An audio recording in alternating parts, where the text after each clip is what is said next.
Yeah, really the biggest thing here right now is because how much I've been shut down is I got to get back into really getting some med ball tosses back in. That was the number one thing I've been craving that I haven't been able to do, that I just got cleared to finally start doing. So that'll really be able to loosen everything back up when I can really start getting in my med ball work, and then I can start sprinting and jumping and doing all the things that for me allow me to be the kind of best athlete I can possibly be. And that's when the throwing then ramps up behind that. So that's where I'm at right now. I respect I still got a process to navigate here as I'm ramping up, as I keep going forward, and just taking it day by day and listening to my body and what it can and can't do. So let me get this straight. You're looking forward to medicine ball tosses? Oh my God, yeah. Yeah. Are you kidding me? Yeah, that's how you're explosively rotating. Yeah. Well, I mean, I just haven't ever seen somebody quite as excited about tossing a medicine ball. Yeah, when you take it away from me for 3 months, and you realize how much benefit you actually get from it. Max, how long exactly were you at home? 2 weeks? Yeah, what? How long were you at home? 2 weeks? 2-3 weeks, something like that. Did you need to go home? Do you feel like you needed to go home? I wouldn't necessarily phrase it like that.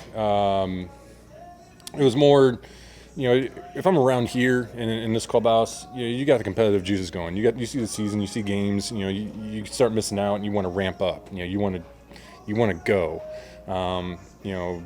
I kind of needed to get out of that environment. I kind of need to be in my own environment where I was kind of doing my own thing, doing my own rehab program, and just kind of gradually take it a step at a time and respect the process. For me, that was the best way to do that for me to get back home in Florida. I had the facilities to be able to do it. Worked out at Cressy's, the whole time.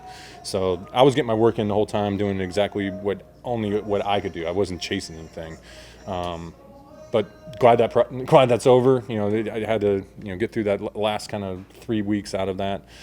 So now when I get back here, now you get the full clearance. Now you can get going. So in terms of you've picked up a baseball, you've tossed a baseball, Mm-hmm. but in terms of like the actual progression of throwing, I know like you said, you need to get the core going a little bit. But what do you do in terms of throwing a baseball? I gotta get into my long toss program. I got part of my throwing in January is there's a couple. Like a 2-week session where I throw the ball as far as I can. I got to get into that. I've gotten some long tossing in, but there's another gear to it, and I'm working to try to get to that last final gear where I can throw the ball as far as I can. Once you kind of get to there, then you can start introducing mound work. So that's kind of how my off seasons typically work. And so it's syncing up everything between the body and the arm to be able to get back on the mound. Are you going to beat June? I'm not looking to beat any date. I haven't put a date. I haven't put any timeline. I don't look at it in those terms. I just look at it day by day. What can I do? Can I do more, or do I have to do less each day?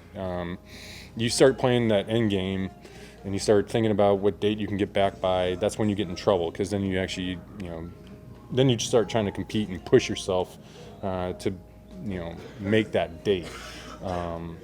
I definitely don't want to be in that process. I definitely don't want to be in that mindset. I'd rather just be in what do I need to do each day that mimics my off-season program, that ramps up to, get ready for opening day. How often are you being evaluated? Is it more of just do this, see how I feel the next day, report back? Yeah, it's go through your training program and see what, how your body responds to each kind of element of the training program. So, it's a day-by-day thing. That's how I kind of want to keep it.